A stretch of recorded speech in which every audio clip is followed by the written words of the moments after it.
নমস্কার। আজকের আলোচনার বিষয় বিটকয়েন, এমন একটা টেকনোলজি যা নিয়ে কিন্তু পুরো বিশ্বেই বেশ আলোড়ন সৃষ্টি হয়েছে। তো চলুন আর দেরি না করে এর গভীরে যাওয়া যাক। আচ্ছা, শুরুতেই একটা খুব সাধারণ কিন্তু গুরুত্বপূর্ণ প্রশ্ন নিয়ে ভাবা যাক। ডিজিটাল টাকাকে কপি করা থেকে আটকানো যায় কিভাবে? দেখুন, একটা কাগজের নোট তো আর ফটোকপি করে চালানো যায় না, তাই না? কিন্তু ডিজিটাল যে কোনো কিছুই, যেমন একটা ছবি বা গান, খুব সহজেই কপি করা যায়। তাহলে এমন একটা ডিজিটাল মুদ্রা বানানো কিভাবে সম্ভব, যা কিনা একবারের বেশি খরচই করা যাবে না? আর এখানেই আসে ডাবল স্পেন্ডিংয়ের ধারণাটা। মানে একই ডিজিটাল টাকা যদি একাধিকবার খরচ করা যায়, তাহলে কি হবে? সোজা কথায় জালিয়াতি হবে, মুদ্রাস্ফীতি দেখা দেবে, আর পুরো সিস্টেমের ওপর থেকে মানুষের বিশ্বাসই উঠে যাবে। যদি একই টাকা দুবার খরচ করার সুযোগ থাকে, তাহলে তো সেই টাকার আর কোনো দামই থাকলো না, তাই না? এটা পুরো সিস্টেমটাকেই ভেঙে দিতে পারে। এখনকার যে ফাইন্যান্সিয়াল সিস্টেম, মানে আমাদের ব্যাংকগুলো, তারাই সমস্যাটার সমাধান করে।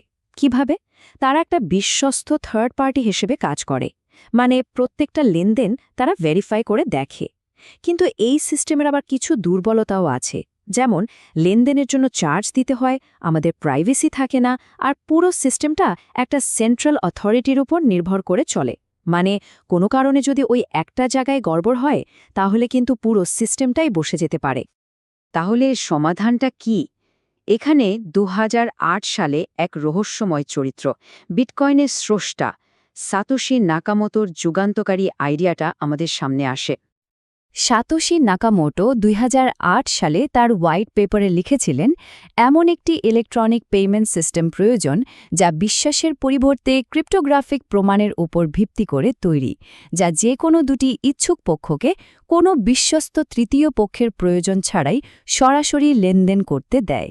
মানে মূল কথাটা হলো, কোনো ব্যাংক বা প্রতিষ্ঠানের উপর ভরসা না করে বরং গণিতের উপর ভিত্তি করে একটা সিস্টেম তৈরি করা। ব্যাপারটা কিন্তু দারুণ, তাই না?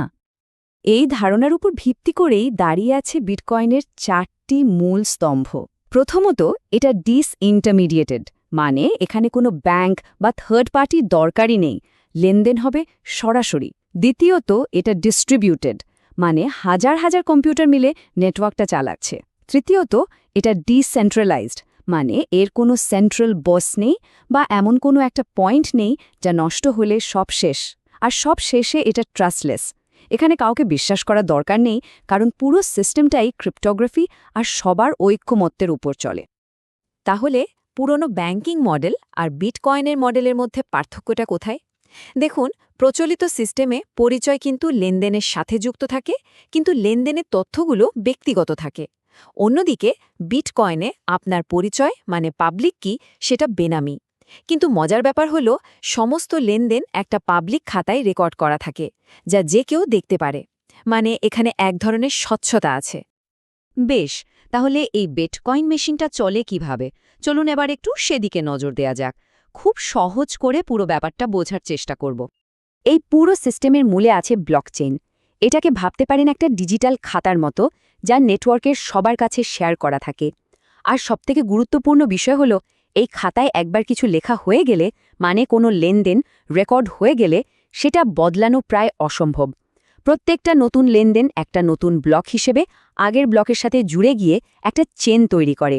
নামটা কিন্তু একেবারে সার্থক, তাই না? Block chain. এরপর আসে মাইনিংয়ের ধারণা। এখন মাইনিং শুনে মনে হতে পারে যে মাটি খুঁড়ে কিছু বের করা হচ্ছে, কিন্তু ব্যাপারটা তা নয়। এটা আসলে একটা প্রসেস, যার মাধ্যমে লেনদেনগুলো যাচাই করা হয় আর পুরো নেটওয়ার্কটাকে সুরক্ষিত রাখা হয়। মাইনাররা তাদের শক্তিশালী কম্পিউটার ব্যবহার করে খুব জটিল একটা ধাঁধার সমাধান করে, আর যে প্রথমে সমাধান করতে পারে সে পুরস্কার হিসাবে নতুন বিটকয়েন পায়। এটাকে অনেকটা একটা গ্লোবাল লটারির মতো ভাবতে পারেন। তাহলে পুরো মাইনিং প্রসেসটা আসলে কিভাবে কাজ করে? ধরুন, একটা লেনদেন করা হলো। প্রথমে মাইনাররা এই পেন্ডিং লেনদেনগুলো সংগ্রহ করে, এরপর সেগুলোকে একটা ব্লকের মধ্যে রাখে। তারপর শুরু হয় আসল প্রতিযোগিতা, একটা কঠিন ক্রিপ্টোগ্রাফিক পাজল সমাধান করার। যে মাইনার সবার আগে পাজলটা সমাধান করতে পারে সে বিজয়ী হয় এবং নতুন ব্লকটা পুরো নেটওয়ার্কে ছড়িয়ে দেয়। নেটওয়ার্কের বাকি সবাই মিলে সেটাকে ভেরিফাই করে আর তারপর ব্লকচেইনে যোগ করে নেয়। আর পুরস্কার হিসাবে ওই সফল মাইনার নতুন বিটকয়েন আর ট্রানজ্যাকশন ফি পায়। এইভাবে পুরো সিস্টেমটা সচল থাকে। তো এই তো গেল থিওরির কথা। এবার চলুন দেখি বাস্তব জগতে বিটকয়েনের যাত্রাটা কেমন ছিল, একটা পিঁজরা লেনদেন থেকে শুরু করে একেবারে ওয়াল স্ট্রিট পর্যন্ত। স্ক্রিনে যে সংখ্যাটা দেখছেন 10,000, এর পেছনে একটা দারুণ মজার গল্প আছে। 2010 সালে প্রথমবারের মতো বাস্তব কোনো জিনিস কেনার জন্য বিটকয়েন ব্যবহার করা হয়েছিল। কি কেনা হয়েছিল জানেন? 2 পিৎজা, আর তার জন্য খরচ করা হয়েছিল ঠিক 10,000 বিটকয়েন। ভাবুন একবার, সেদিন ওই বিটকয়েনের দাম ছিল খুবই সামান্য, কিন্তু আজকের দিনে তার দাম কয়েকশো মিলিয়ন ডলার। ইতিহাসের সবথেকে দামি পিৎজা বলাই যায়। বিটকয়েনের ইতিহাস কিন্তু বেশ ঘটনাবহুল।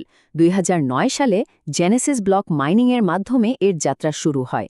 2010 সালে তো সেই বিখ্যাত পিৎজার লেনদেন হলো। এরপর 2014 সালে মাউন্ট গক্স এক্সচেঞ্জ হ্যাক হওয়ার পর এর দামে বড় একটা ধস নামে, কিন্তু 2017 সালে এর দাম প্রায় $20,000 পৌঁছে যায়, আর তখন এটা সাধারণ মানুষের নজরে আসে। আর সম্প্রতি 2024 সালে আমেরিকার SEC প্রথমবারের মতো স্পট বিটকয়েন ETF অনুমোদন দেয়, যা বড় বড় ইনভেস্টরদের জন্য এর দরজা খুলে দিয়েছে। মানে অনেক উত্থান পতনের মধ্য দিয়ে গেলেও এর গ্রহণযোগ্যতা কিন্তু বেড়েই চলেছে। এত কিছু তো হলো, কিন্তু আসল প্রশ্নটা হলো, বিটকয়েন এখনও কেন এত গুরুত্বপূর্ণ?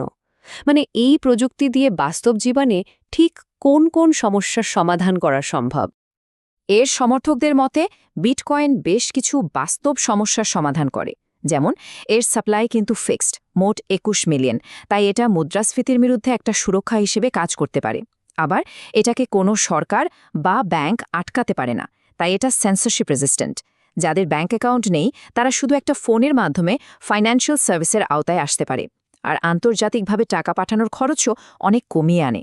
এমনকি এমনও বলা হয় যে এর মাধ্যমে নিজের জীবনের সমস্ত সঞ্চয় মস্তিষ্কের মধ্যে নিয়ে ঘুরে বেড়ানো সম্ভব, যা কেউ কেড়ে নিতে পারবে না। একটা উদাহরণ দিলে ব্যাপারটা আরও পরিষ্কার হবে। বিদেশে টাকা পাঠানোর কথা ভাবুন। ট্র্যাডিশনাল সার্ভিসগুলো গড়ে প্রায় 6% ফি নেয়। সেখানে বিটকয়েনের মাধ্যমে এই খরচটা 1%-এরও কমে নামিয়ে আনা সম্ভব। বিশেষ করে উন্নয়নশীল দেশগুলোর জন্য এটা কিন্তু বিশাল একটা ব্যাপার। একজন বলেছেন, বিটকয়েন যে কোনো ব্যক্তিকে অন্য যে কোনো ব্যক্তির কাছে যে কোনো সময় যে কোনো পরিমাণ টাকা পাঠাতে দেয়, এক দেশ থেকে অন্য দেশে, এবং কোনো সরকার আমাকে থামাতে পারবে না। এই কথাটাই কিন্তু বিটকয়েনের মূল শক্তিকে তুলে ধরে, আর্থিক স্বাধীনতা আর নিজের টাকার উপর নিজের সম্পূর্ণ নিয়ন্ত্রণ। তাহলে শেষ পর্যন্ত প্রশ্নটা কি দাঁড়ালো?